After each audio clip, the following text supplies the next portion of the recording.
Good morning, Success Academy. This is Mrs. DeVries with your Monday morning announcements. Today is Monday, February 10th, and today is a B-Day.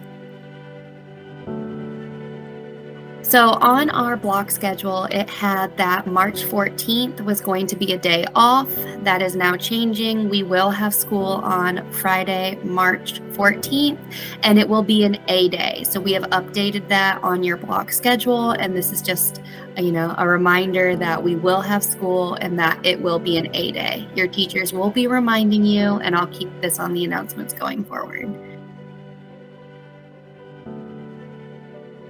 So what we're looking for today is to pick an hour of coding game. Miss Stevens is modeling Minecraft.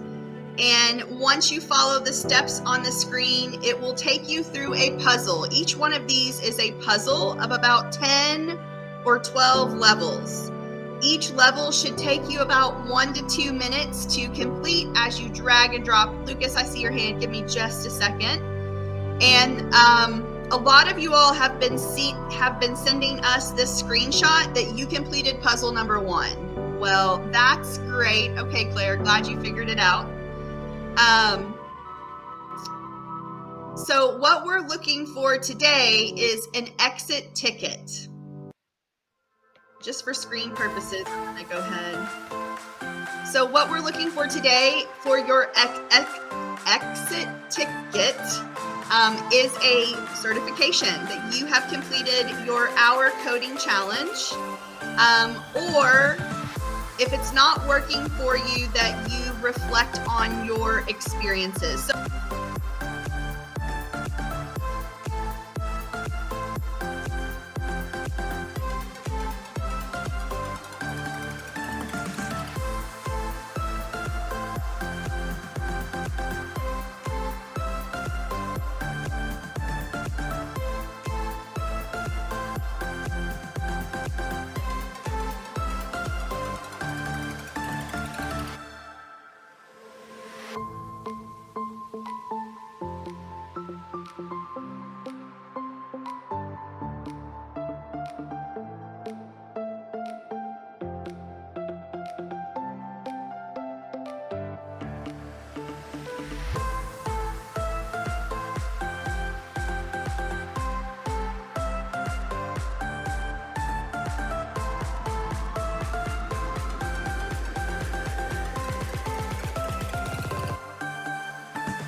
Topic 7 is about polynomials and factoring.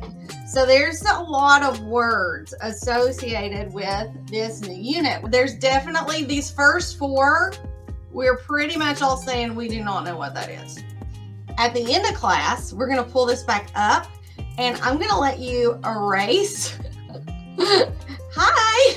I'm going to let you erase your X's and change them into check marks if you think you learned that word today, okay?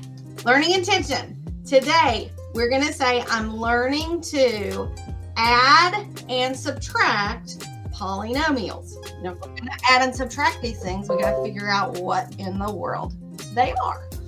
The different success criteria, we're going to learn to identify polynomials by their degree and their number of terms. We're going to learn to write a polynomial in standard form.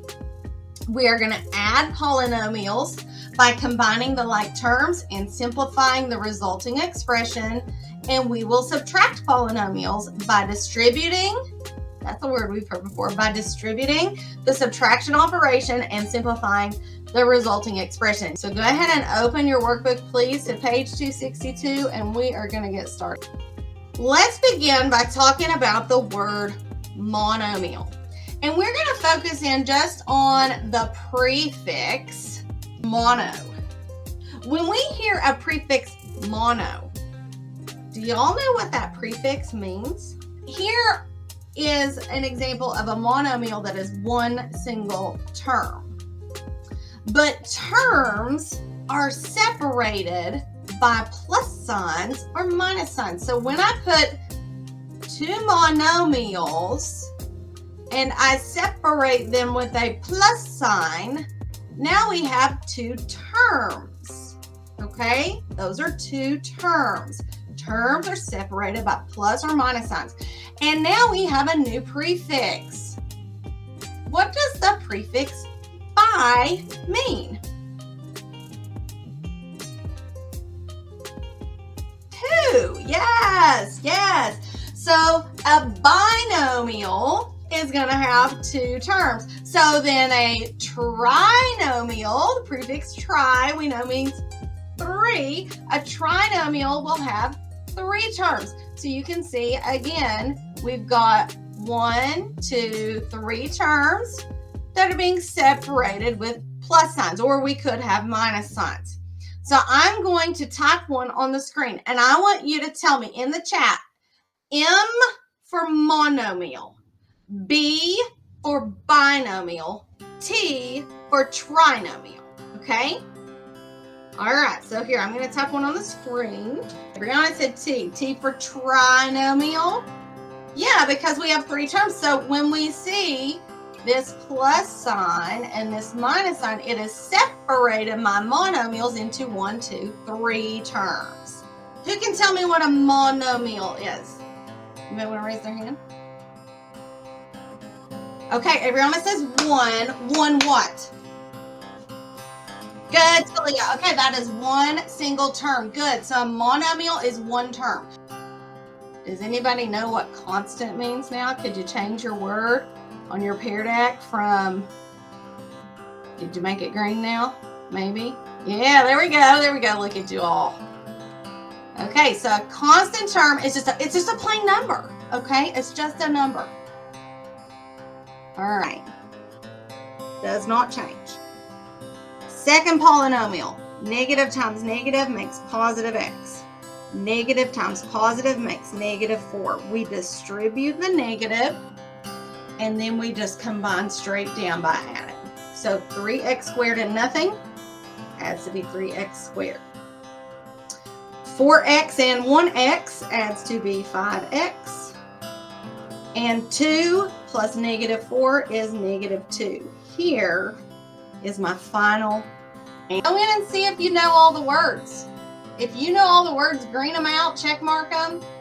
You may have learned more words in today's class than you will ever learn in a single math class in one day. All right, guys, go and work on your assignment. We are finished. We are learning about prompts. As your academic teachers, we are in the environment right now of co-teaching everyone the prompts from the different content areas. So again, you're looking at the 6th grade academic enhancement homepage. Your academic enhancement teacher might have this all set up in modules, but just to show everyone, each teacher is taking a turn going through their content prompts. So we have done ELA prompts and 3 T's. We have done math prompts, and we will review the 3 T's for math. And today we're going to look at social studies with the 3 T's, and then Miss Brown is up next with science with her 3 T's. So some of you have already seen this. Have we seen this document before, middle school? Yes, we have already seen this document. So again, our goal from last week to this week, our learning intention is just to break down the prompt in 3 T's, so that when you go to answer a question on a test or an exam, you might use a piece of scrap paper at home to jot down the 3 T's and plan out your response. So these are our tips and tricks of the writing process to answering any prompt. Right, London, we are all here together, and in just a second, well, let's just go through this, and this is recorded, so if we have to go back and watch it, we can find it there.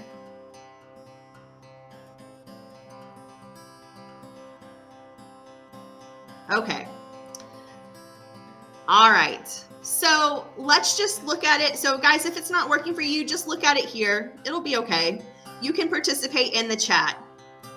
Miss Nanica says, everyone in 7th grade, it's in the AE shell in Canvas under week 2. So if you will click the word modules and then look for your week 2, it should be there. Miss Brown's group, if you would like to click refresh and now check your dashboard, it should be there.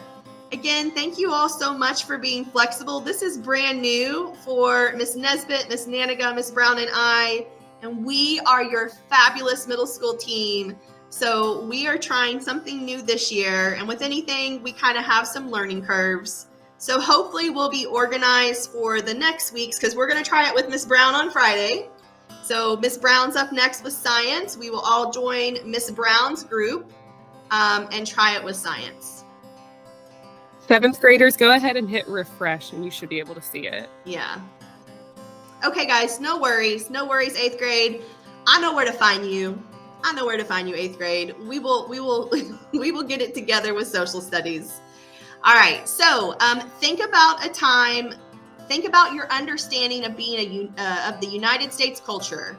Understand that throughout history, cultures change over time. Explore the relationships between American Indians and early settlers. So, what is the task that you're being asked to do? Compare and contrast the differences between the 2 cultures. So, what task are you being asked to do? All right, Miss Brown student, it is pinned for you in the chat. Right, tell the difference. I like that word, Derek. Right, so they want you to compare and contrast. You can add that to your notes, tell the difference. And remember, copy and paste is something we should be familiar with using the prompt. Especially next week after fall break when we have to use evidence. Copy and paste is going to be our friends to put it back in our answer. Okay? Now, what is the topic of the question? What are the words from the prompt that you need to write back in your response and know about? So we have U.S. culture. We have American Indians. We have early settlers. And I like relationships too.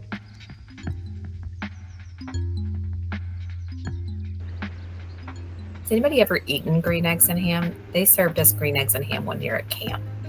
I will not eat them. Sam, I am. Okay.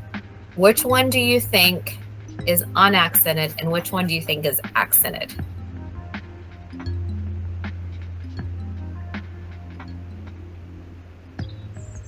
Is green eggs and ham good? I mean, it's just eggs. It's like scrambled eggs, but with green food coloring. So no. Yes, the U is unaccented. And the little accent mark is accented. No, also not mine. It's disgusting. But I mean, eggs and ham? Sure. Yeah, I take that. All right. So Listen one more time and see if you can hear it as I'm emphasizing those accented words. Ready? I will not eat green eggs and ham. I will not eat them. Sam, I am. Then I'll transition to one-on-one help for social studies and academic enhancement. All right, guys, let's go ahead and get started. Let's start with our technique. And the first thing we want to draw is our horizon line. Horizon line. Where do we want the eyes of our viewers to look at of where our perspective is going to go? So for this one, we are drawing a horizon line kind of at the top of the paper. So step number 1, determine where you want your horizon line to be.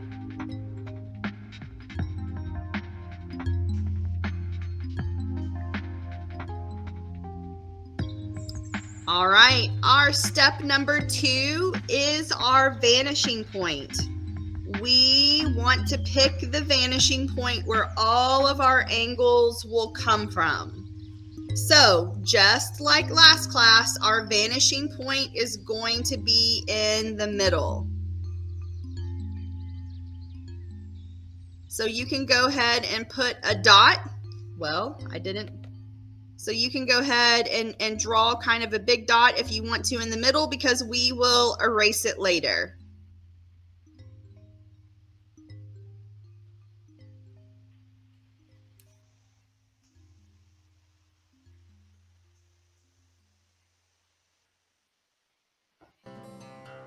I know, I saw you do it during lunch, Natalie. Yours was looking really good. Did you get to eat lunch, Natalie, or did you just have a working lunch? Right, I saw Natalie working on it during lunch. Okay, I'm glad you had some lunch. All right, here we go. We're going to start to draw our vanishing point lines. So remember, everything's going to come from this line. And we're going to determine where we draw our trees and our buildings at.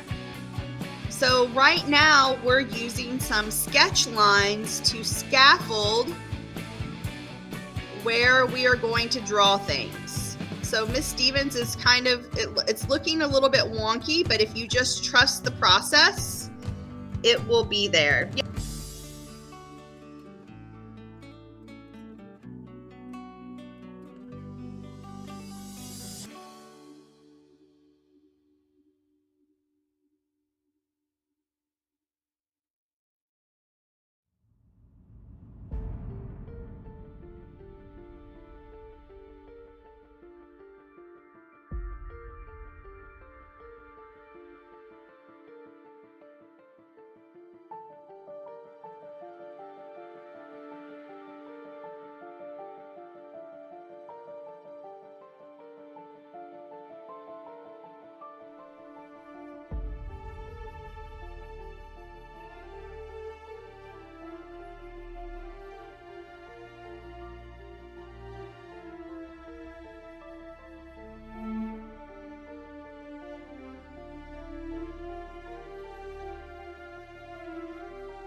This one is asking us for the vertices of the new triangle, and it gives us the vertices of the original triangle. So all I did, and really this was just to save us a little bit of time, was I went ahead and marked the coordinates of P, Q, and R. Okay, and this is example 4. And then I listed them down here because we're gonna have to change those coordinates. All right, so first thing, it is always helpful to take some time and decide what you think the center of dilation is, and also what you think the scale factor is, okay? So let's do that first. All right, let's do scale factor first. The only number that is written there is this 1/4. That means that the scale factor has to be 1/4. If there was a second number after a comma, that would be the center of dilation, but because there isn't one, that means something specific about the center of dilation that we just talked about, but I'll mention again here in a second. So we're gonna go ahead and say the scale factor is 1/4. Okay, on the slide before this, I said if our scale factor is over 1, that's gonna be an enlargement. And if it's between 0 and 1, it is going to be a reduction. Do we think that this one is an enlargement or reduction based on the fact that it's 1/4?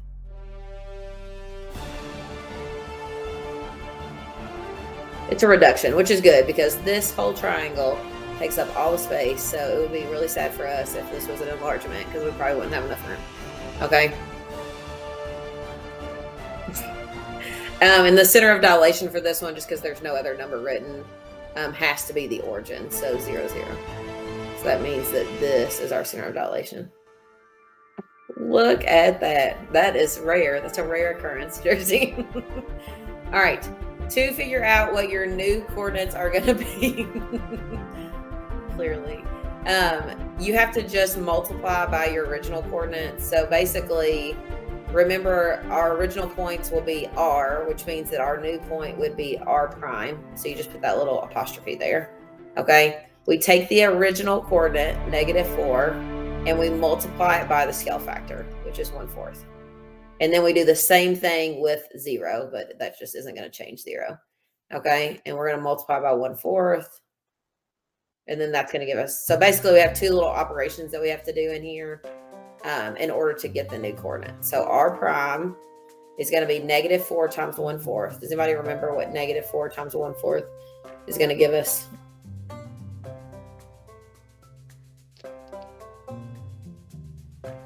I'm going to give you all a calculator in the chat.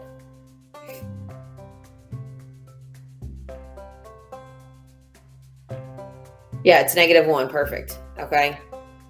So there's a calculator. So -4 times 1/4. Feel free to use a calculator. And then 0 times anything is what? 0. Very good. Okay. So here is our new coordinate R prime. We're going to go ahead and plot it. So we have -1, 0, and that's R prime. All right, we do the same thing with P and Q. All right, so for P prime, that's all right. We're going to do 8 times. All right, this is our interactive map, and basically you are just clicking on the dots to learn about different things on the map, and then when you're ready you click the arrow button and there's a question. So why did Americans want a government that was not too powerful but would also preserve their liberties? So let's go back to the map. So in South Carolina, they offered an argument to make sure that the government has 2 branches. Well, how many branches of government does our government actually have? Do we have 2 branches or 3? Yep, we have 3. So the argument was to make sure that no one thing had too much power. We made 3 branches of government and created the checks and balances system. All right, in Virginia, Washington, a delegate from Virginia, led the American forces during the Revolution. All right, last thing to do is to practice going back to your notes and putting something in your notes. So how do I voice text? How do I talk to my computer where I don't have to type my notes? What do I press in Google Doc to talk my notes out? Go to Tools and Voice Typing. James Madison, was a key person to creating the structure of the new United States government, period. What else did we learn in the intro? Did you learn any other facts from the intro that you found to be important? Who's got another fact we could add to our notes today?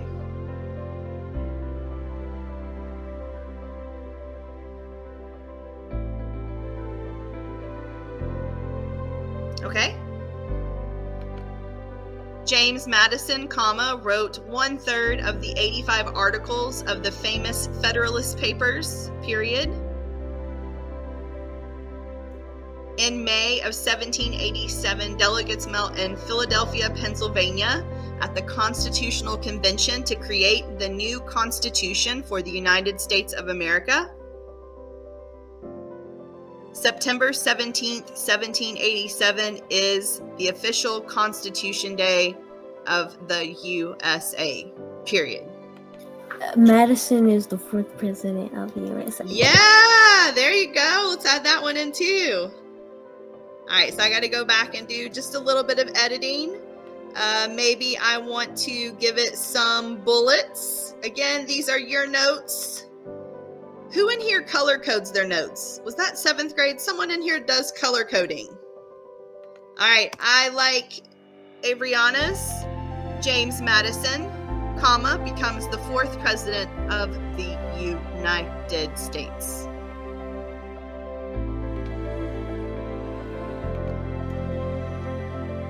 All right, who should we add a picture of to our notes? So 8th grade, another thing you can do to your notes is add pictures. If you don't want to type something out, if you don't want to talk something out, put pictures in your notes. So who can we add a picture of?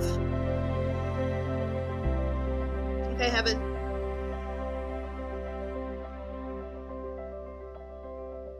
Okay, I took a picture from our notes today.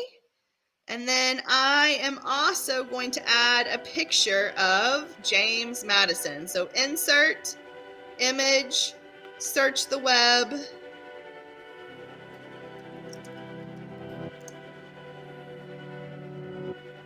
So Jamie, the search is insert, image, and then search the web. So you already have a built-in picture to help there.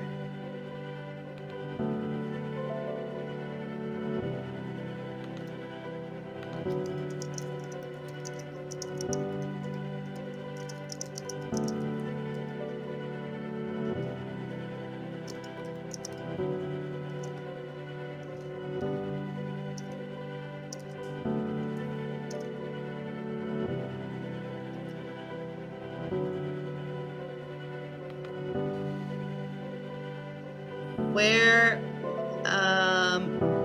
the notes, the notes was the first thing we did underneath February 19th. There it goes.